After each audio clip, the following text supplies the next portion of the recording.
Hello, my RF and microwave researchers, designers, graduate students.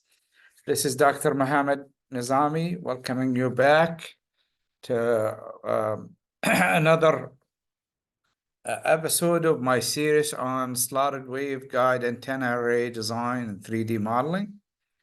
Welcome back. I come to you from Jerash, Jordan, where I have my own mostly remote work of design and development. I operate offshore as a design service. You could, if you have any board, RF and high frequency microwave design, be it active or passive, please contact me at this email here. You could also reach me out at this number in here. Okay, and this number is equipped with Android and iPhone apps such as Signal, and WhatsApp and Telegram. So you can reach out to me. Also, don't forget to visit my YouTube channel, and please subscribe and share if you would appreciate. I would appreciate that. Now, I work with clients from overseas, primarily United States, some in Europe, some in the Middle East, some in India. I have very happy clients where I work with them from concept to drafting specifications, drawing the concept, system architecture, system modeling and verification, and then on to part selections and schematics and BCB layout. And I turn in a whole solution to them, basically documented designs with test procedure plans and documents with the BCB design with all the appropriate source files and fabrication files. I work with them on PCBA, printed circuit board assembly in China or some in the United States. And then I continue with them basically with testing and development. Sometimes if it needs to, I can travel to their site if they're stuck with something. Otherwise, I would work with them remotely via media exchanges to troubleshoot and guide them for successful final board test and verification. My rate is very, very reasonable compared to the United States. I work with $20 an hour. The boards, just to give you an idea, a board with like 4 inches by 3 inches, it would require about a month work from concept to fab files. And you can figure out the numbers. It's very, very cheap compared to the United States. So if you have a project that you would like to offload your department, or if you don't have a specialized high frequency designers, please reach out to me. I will make sure that you are happy. I have client references that I can provide you with where they're happy and they can tell you about my service, their feedback. Thank you. Now, let's continue. Now, today we're going to talk about the fifth part in this series of slotted waveguide antenna array design and 3D modeling. Now, slotted waveguide antennas are really old technology, but they're rediscovered now for a lot of reasons. A lot of vehicle radars and renewing some of the weather radars and other X-band and Ku-band radars, like the drone detection and protection. A lot of it is done via Ku-band or X-band. So slotted waveguides are really the ultimate solution for these applications. And there's a whole revival of this antenna, and you probably noticed that from the publications. Now, just to remind you, I had the other parts that I did. Part one was basically introduction and just introducing concept. Part two was where I built a single waveguide with 16 slots. That's a single device stack. And then now I want to take this and make an array of this, an aperture like this with this. And that's where we needed a feed. So this part number 3, we talked about the feed. Now, just so that you would know, so I started with this early on. This was the part that I started with. This is a single unit cell in the aperture, which is basically a waveguide, okay? Now the length of this waveguide is, let me show you the total length in here. Total length is 340 millimeters, okay, this one here. And this is resonating at 10.3 gigahertz. And just to show you the performance of this guy here, we did introduce this in the part 2. Okay, this is the radiation pattern. Okay, and this had a gain of about 18, 19 dB or so. And the radiation pattern in 3D was like this, with side lobe is 13 dB down, as you would expect, because we don't have any tapering on this. I use just uniform, redistributed slots. So this was, and I did not optimize it. This was designed and just without any optimization. I ran this, and these are the results that I got. So, of course, as you can see here, if you look at the slots, they're really uniformly distributed from the middle of the z-axis, in this case, of the main primarily center line of the waveguide, and that gives a uniform illumination of these slots. So that's why the radiation pattern is basically here, as you can see, is only 12 dB down, according to theory. And of course, we showed how the E field is distributed in here, how the slots and 3D motion, how this is done. So next, what I did in part 3 is I went and looked at the feed, because what I want to do eventually is really what I want to do eventually is build this aperture here. To build this aperture, I started saying, I'm going to build one of these. These are, of course, these are 10 slots. In my case, I had 16 slots. So we need to build a bunch of them, a single one of them in here just to verify the operation. And then I need to build the feed that is behind it. So that's why I went in, and the feed behind it is basically, it's a 2D assembly. So the feed is another waveguide that is perpendicular to the slotted waveguide lines in the back, and we couple the power into the radiating slots, radial slotted waveguide via inclined slots like this here. Okay, and that's basically, I went in and designed a single unit cell, which is basically this is, of course, this from the center to the shorted side, and from the center to the feed side, they're half wavelength. So this is a full wavelength. And that's where I designed this, basically. And we ran this and made sure that the resonance is on frequency. Okay. And then you can view the also the electromagnetic field in this, where you can see how the E field is propagating and leaking out of the coupling out of this inclined slot. Okay, and you can also see the currents, if you like, on the surface of the waveguide, and you can see that it is perfectly working. So okay, so now we're done with these. What I want to do next is basically, so this one we built it. I built this one. Let's go here.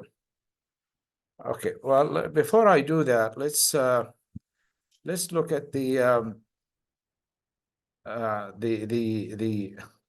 final one, which is what I want to do, is I want to arrive at this, which is, this is really the aperture that I constructed. So what I have in here, as you can see here, I have basically, this is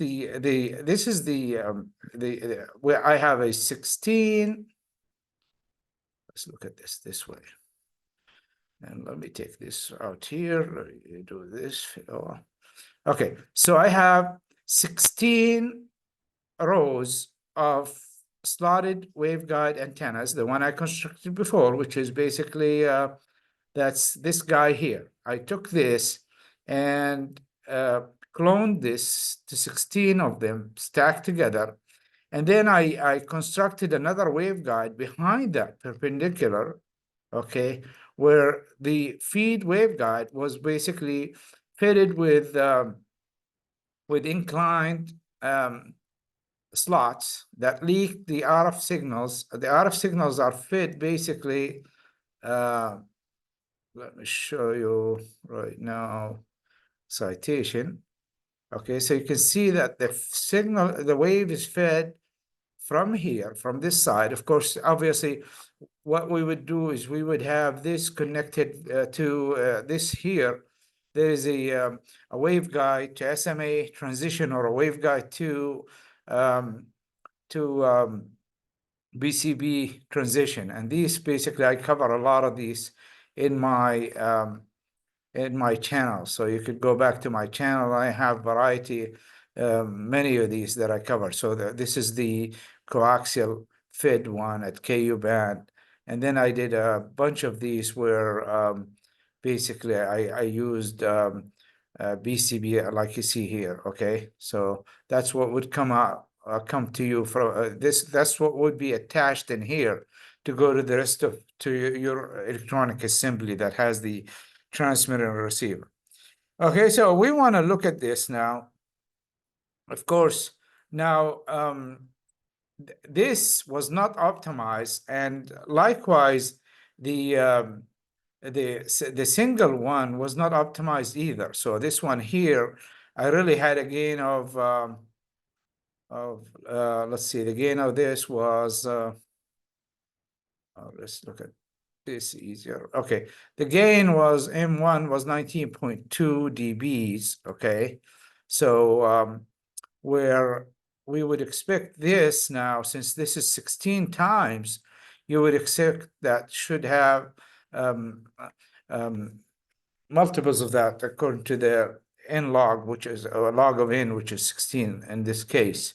But that's not what we're getting because it's not really optimized yet. Okay, so basically, if you look at this now, this one is where I have the radiating slots. Okay, this is the radiating slots is starting at 1, 2, all the way to number 16 of them in the bottom. Okay, and they're all fed, and of course shorted on both ends. Okay, the ends are really shorted in this case. So okay, so let's put some theory and come back to this.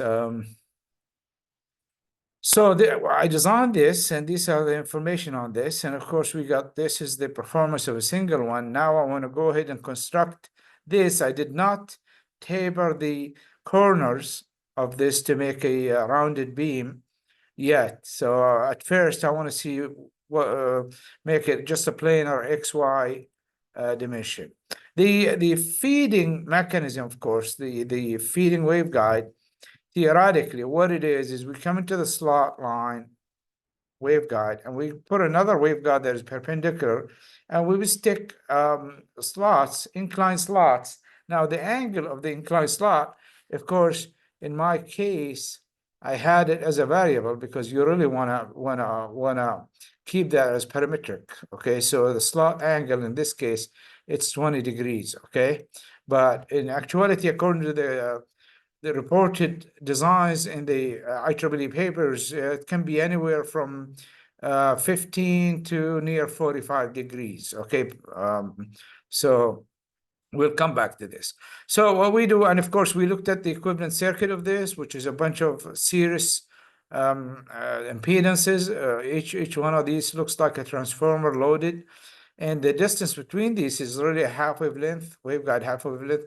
And the ends, of course, the initial distance from the first slot to the feed point is a half wavelength, where the last one from the short is a half wavelength. And you can see that that's not unlike what we did for the slotted antenna, where we had the end one was a quarter wavelength, because obviously the distances between these were half wavelength, but this one, because it's short, and the in this case the longitudinal slots, they're really parallel conductances, okay? And the last one, we cannot short it. What we did is we shorted it physically, but it was at a distance of a quarter wavelength from that last slot. So, and of course, quarter wavelength line, transmission line, if the load is short, then looking in, you see open. And that's why we determine it. So planar waveguide, let's just read this. That's what describes this here, the feed mechanism. That's of course the waveguide that is here, this one here, that is feeding this structure. Okay, and let me just show you that in the at the top level, top view. That's basically this here. That's this waveguide. Okay, where this is the waveguide that feeds the whole thing. Okay, and of course it's fitted with a bunch of inclined slotted. And when you look at the E field of this, of course, it looks like this. So let's look, let's just, okay, so what we do is we feed the signal in here. You can see the signals fit right here, okay? And that's this here, okay? And then the signal propagates and feeds from every inclined slots onto the other waveguides, and then the signal leaks in, couples in basically left and right into every waveguide, okay? We'll come back to this in a moment. So let's read this. So what we're saying here is planar waveguide slot arrays are conventionally fed using inclined coupling slots. These here are called inclined, okay? Couple of slots cut into the upper wall of the waveguide, which is the main line. This is what we call this the main line, and this is a branch line. This nomenclature has to do with this. So this is like a tree, as you can imagine. This is the main line, which is the feed line, and these are the branches, which are the slotted antenna waveguides. Okay, so what we do is we cut these on the top wall of the main line. Okay, now both main line placed behind and at the right angle to a total number of T branches lines. Okay. Now of course we feed from here, but we could have fed from the middle in here. We could have made a T junction in here and then fed as a two-way splitting. There are ways to do that as well. Both radiating slots and coupling slots are spaced at, of course, we know that for the TE10 mode, it's a half wavelength, okay? Of course, this is waveguide length, not free space wavelength, being the guided wavelength at the such and such. Okay, so, and then this was designed, of course, and the dimensions are right here for 10.3 gigahertz. And this is all parameterized. This is the single unit, because we have to prove that this concept works first, optimize the angle and dimensions, and then move on to making 16 of them. And of course, that was done in the, this was done in the third part of the series. Now, you may say, why are you, there's a missing video in the series. I went from 3 to 5, because 4, I'm going to keep that, and I'm going to go back and make these slots distributed with an offset from the middle of the waveguide according to a Chebyshev polynomial distribution. Okay, so that with that, I can knock down the side lobes, as you have seen in the introduction. Okay, so we got this, we got the dimensions, and the resonance is at 10.5 shifted. Okay, and of course now this is parameterized, I have to go back and work on this issue. So I just wanted to report that building this indeed gives you a nice antenna and all that, but then, of course, like everything else, you build it, you still have to tweak and work on it. The gain of this here was 22 dBs, okay? Now, you can get much more than this, but it still needs some work. And the side lobe, of course, you can see here that's near 12 to 13 dB according to theory. This is the hemispherical radiation of this. It's a pencil beam. The bandwidth is about 6 degrees or even less. And you can see side views of the radiation, okay? This is the EM of this. Okay, so let's go back to the this here. What I want to do is animate this so we can see the propagation of the E field.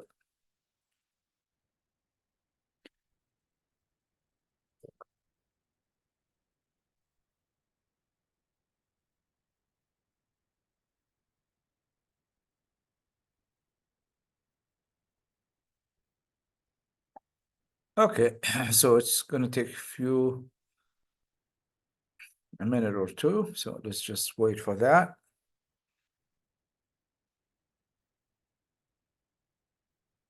While it's doing that, just wanted to remind you that of my services, that I do have several training workshops that I can deliver to you online, to your group, or have your group fly over to Jordan.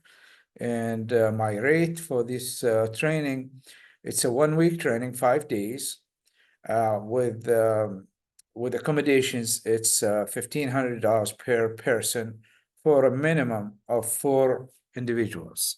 So reach out to me if you like. Basically, what I do with that training, you can see the videos that I have in here.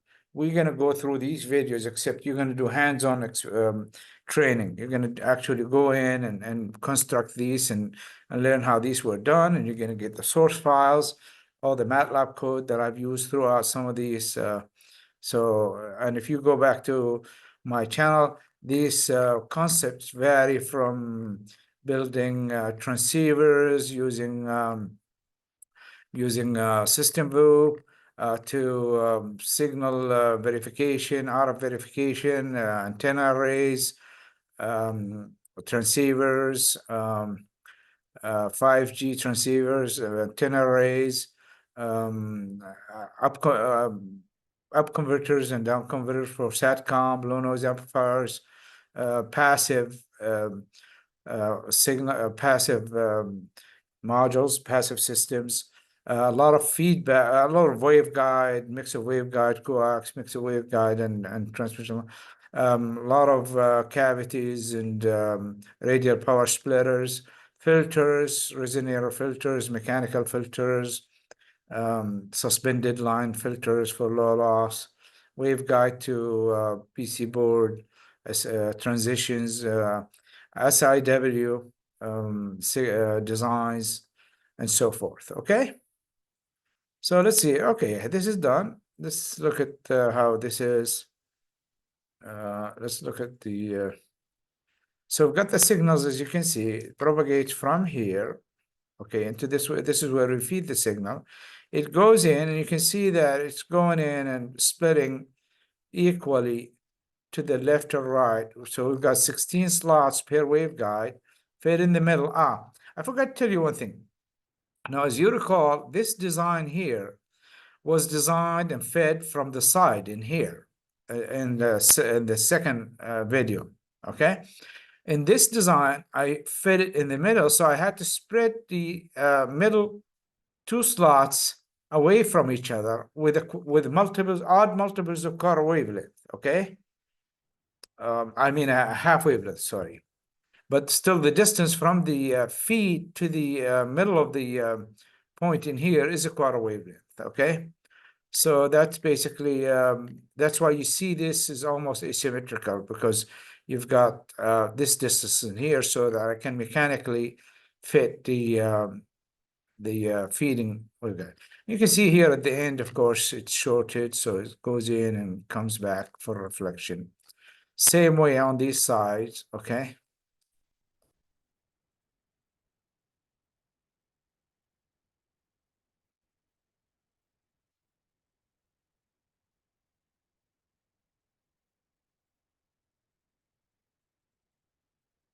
So once again, show the how the signal propagates and goes in, and you can see being radiating in the slots and going over both left and right. Okay, and of course the performance of this, what I got right now is, let's look at this. Of course, we went through this. The gain again is 22 dB. I think you should be able to get somewhere to 27 dBs. There are some issues that still need to be worked out on this. Okay, ladies and gentlemen, now again, this is Dr. Mohamed Nezami. I would like to thank you. And we got one more part in this series, which is to go back to this design here and just show you how we're going to taper this, how we're going to taper the excitation on these slots in this linear array of antennas so that the side lobes are not as 13 dB down as the theory said. We're going to knock those down much more than this, okay? And in a lot of cases, this is desirable because we want to make sure that we don't get any side lobe false alarms, especially this is used for radar. So a lot of times you would want your side lobes at least 20 dB or below, okay? So all the way down to 40 dB below. So we will go back and redesign that 16 slot single waveguide, and then modify the 16 by 16, which I did, this one here, to, so that we can, oops, I meant this one here, sorry. We're going to modify this so we can actually have a lower side lobes than we would get, okay? Until then, I would like to thank you again. Appreciate your, for those of you who have followed me. Now you can go back to my series, like I said, the previous parts of this. We've got part 1, part 2, part 3.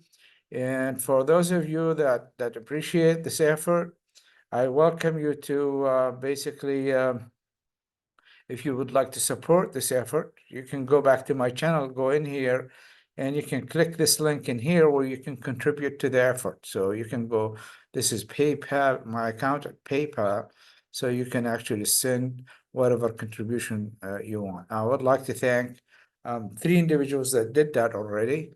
1 in the United States previously, and 2 other before that. I would appreciate that. They have chosen not to be mentioned, recognized, but I would like to thank you all for this. Okay, ladies and gentlemen. So thank you very much. Again, you can reach out to me with this number in here. If you have any need to offload your internal designers to an offshore design service, please contact me. Consultation is free up to 4 hours. I take your board, be it brand new design or new concept or even legacy boards. I did many boards where I took a legacy board that company is making, and so there's some obsolete parts where I would be asked to modernize the board, and I would, while preserving everything else, performance and sizes and dimensions, and I do that very well. So you can be very pleased, and you will be surprised that the cost would be at 1,000 sometimes what it would cost you to do it in-house. Thank you, ladies and gentlemen. Again, I'd like to appreciate this. Thank you so much, and we'll see you next time. Okay, have a good day.